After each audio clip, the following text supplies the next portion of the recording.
Hi everyone, my name is Jenna Beckley. First, I wanted to thank everyone for taking the time to watch my video and for considering me for a spot in the brand nursing program.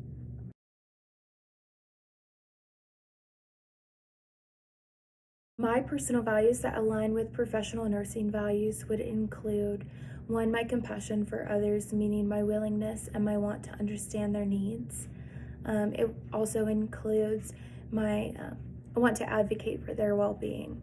Another personal value that I possess would be my respect for others, meaning diversity and inclusivity. And I believe that no matter where a person comes from and their background, that everyone deserves to be treated with the same amount of dignity and respect, as we would want one to treat us as well. Another personal value that I possess that aligns with professional nursing values would be my desire to serve others. I love to help others, and I love to be there when someone needs someone. I often find myself putting others before myself, my family and my friends, and I worry about what everyone else needs and how they're doing before I worry about myself, which I think can be a little unhealthy, but in this aspect, I think it's a blessing to be able to have that want and desire to help others before helping myself. I believe that as a nurse, your job isn't just to go to work and go home and collect a paycheck. Your job is a commitment to advocating for and, forming really connecting relationships with your patients. It's a continuation of improvement and education. It's a continuation of trying to be the best nurse you can be and provide the best, patient-centered care for your patients. And I think if you don't live, eat, and breathe these and more, these traits and characteristics or values, that there's no way, how would you expect a loved one to leave their loved one in your care? How would you expect your patient to feel safe and to feel like you can take care of them? How would you expect them to be confident in your ability to take care of them if you don't, commit to these things that the nursing profession is asking of you?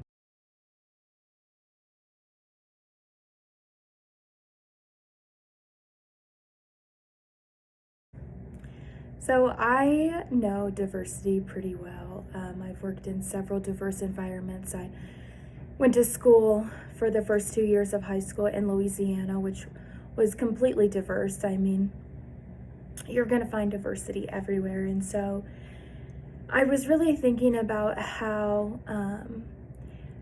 a diverse environment would enhance the functioning of a team. And the only thing that I could really come up with is, I've been around blacks and I've been around whites and gays and, Republicans and Democrats, but I think the big thing about diversity is acceptance. I think it's important to, be able to trust your team members and to trust your coworkers to, form better relationships with them so that you can better help each other, whether it's in life or whether it's in work. But I do think that, regardless of color, creed, sexual orientation, religious and political standings, I think it's important to, accept each other.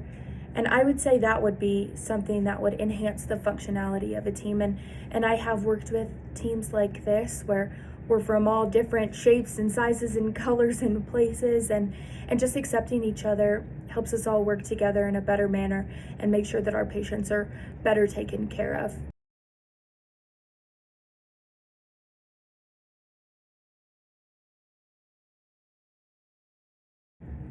I grew up in Louisiana until I was 16. I'm 22 now, and I live in Laramie, Wyoming, and I do have a bachelor's degree in kinesiology.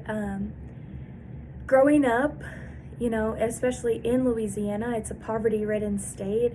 We didn't have, very much money, and sometimes we would even, we couldn't pay the bills either. And so my sister used to tell me a time of when we'd pile up in the living room because the power was shut off and it was cold outside, and we'd just pile up in the living room to keep each other warm, which is something you only see in movies. However, sorry, getting a little emotional, but yeah, I grew up in Louisiana and we didn't have money, so higher education was never, it was never an option for me. At least I didn't think so. And till we moved here to Wyoming, we moved to Cheyenne first, and I finished high school my junior and senior year in Cheyenne. And I was like, why not apply to school? And so I did, and I got accepted to the University of Wyoming. But I knew my mom still couldn't pay. My parents divorced, and my dad is still in Louisiana, but my mom, still couldn't pay because we were all working to help pay our own bills and things like that. And so when I started school, I also got 3 jobs, and I paid my own way through school, and I'm a first generation college student. I think that exemplifies my ambition for learning. I cried and cried all the time, and I, thought that I couldn't do it, and I told myself I want to drop out, but I didn't, and I kept going, and no matter what, what the world threw at me, bad grades or COVID, honestly, because I started college in COVID, and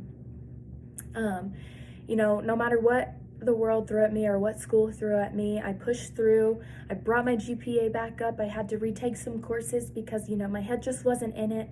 But I wanted to be able to say that I did it, and I wanted to be successful, and I still want to be successful, and I still want to be able to say that I did it. I feel very blessed, and excuse me, sorry. I love learning, and I have such a passion for it. And not only a passion for learning, but a passion for learning about people and about others and about what makes, the world turn and what makes things work in life. So I love learning, and I have the most, determined ambition to learn and to be in school and to be successful. So yeah. I am very proud of where I am and who I've become because of my ambition for learning and my desire to learn more and to be successful.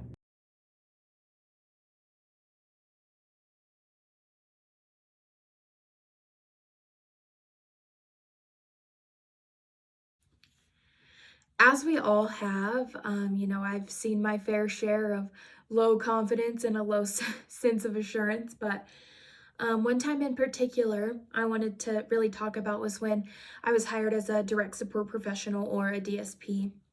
And as a DSP, I take care of individuals with intellectual and physical disabilities. And I've been doing that for the last 4 years, and I'm still currently doing that alongside my job as a CNA.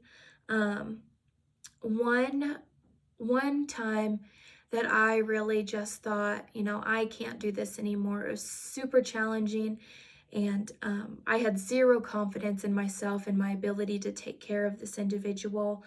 Um, there had gone an hour had gone by, and as he was visibly and very audibly frustrated. He's nonverbal and non-ambulatory, so he can't tell me what he wants, and he can't get up and get it if that's what he needs, and so he depends on me for complete survival. And that in and of itself is challenging, but it's not something that I can't handle. And with this particular situation, he was very frustrated, and I couldn't figure out what was going on, and he's yelling at me and hitting me, and so I just had to remove myself from the situation, and I went and sat in a corner, where I could still hear him and see him. And I thought to myself, I can't do this. I'm not strong enough for this. This is not what I thought I signed up for, to be hit and yelled at. But that's exactly what I signed up for. People get frustrated, and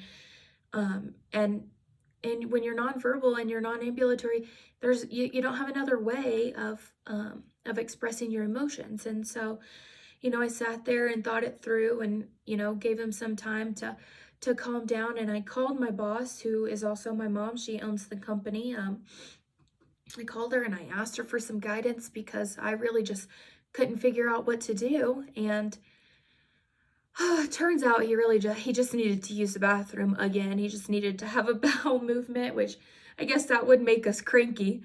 Um, but I really did think at that time, I was like, I can't do this. I can't take care of him. How am I supposed to be able to take care of him when he can't even tell me what he needs? And I think that honestly, that thought, as soon as I thought, I was like, that's so selfish of you to think that, because he still needs someone to take care of him too. And you have a way to express your frustration, maybe not in the same way that that he does, but this is the only way he knows how. And like I said, my confidence was absolutely challenged, and my sense of assurance and, my ability to care for him was challenged. And had I given up then when I really wanted to, I wouldn't be where I am today, and I wouldn't be the caretaker and the caregiver and the CNA that I am today. Um and I still work with him to this day, and we've formed the best relationship, and I know all the things about him, and what makes him laugh and what makes him mad. And I'm just thankful that I stuck it out and I didn't give up when I really wanted to, when I didn't have as much confidence in myself as I should have.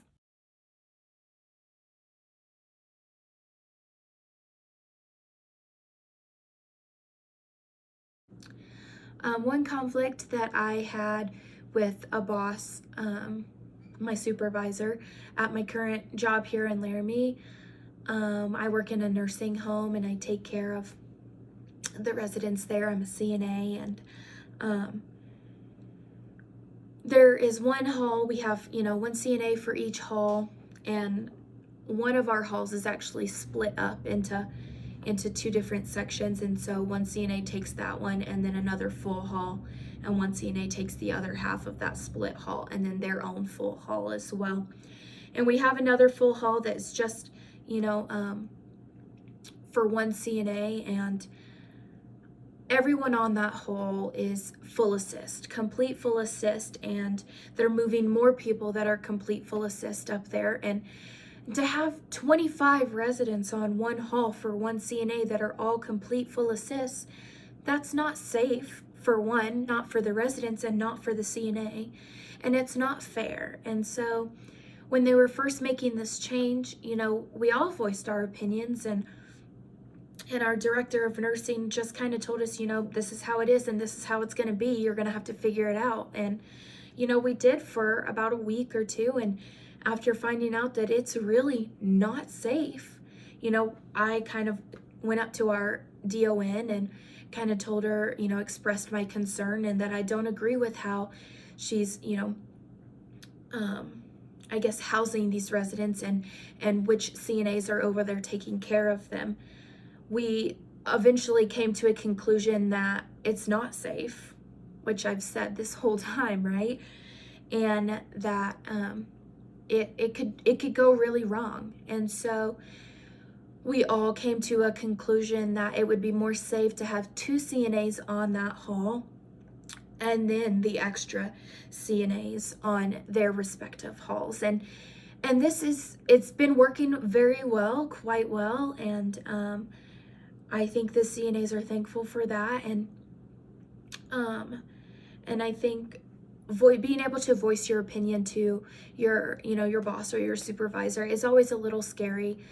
But being able to do it and having them actually listen to you, I think is a little bit more reassuring that you're not just an employee, that they do actually care about you and they do actually care about your residents, and the residents aren't just looked at as a check. You know what I mean? I think in a lot of places that they are looked at like that, which is not okay. But with all of that being said, that was a conflict that I had with, my supervisor, and we talked it out, and it didn't, the first time it didn't work out, and the second time we made a change, and so far it's been successful.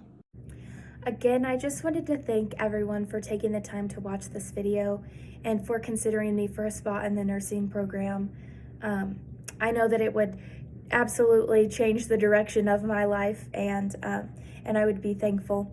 And I am thankful for even just being considered. I hope that this video and my answers to these questions have helped you look into my life and to me as a person. And I hope that you can see that, I would be a great nurse, and I would be a great fit for this program. And I care about my patients, and I care about people and their well-being, and making sure that people get what they need, especially in the healthcare field, because a lot of times it doesn't happen like that. A lot of the times patients are thrown on the back burner, even though that's who we're supposed to be taken care of, and that's not okay. And so if you chose me to be a part of this program, for a spot in this program, I would be more than grateful, and I would not let you down. So thank you.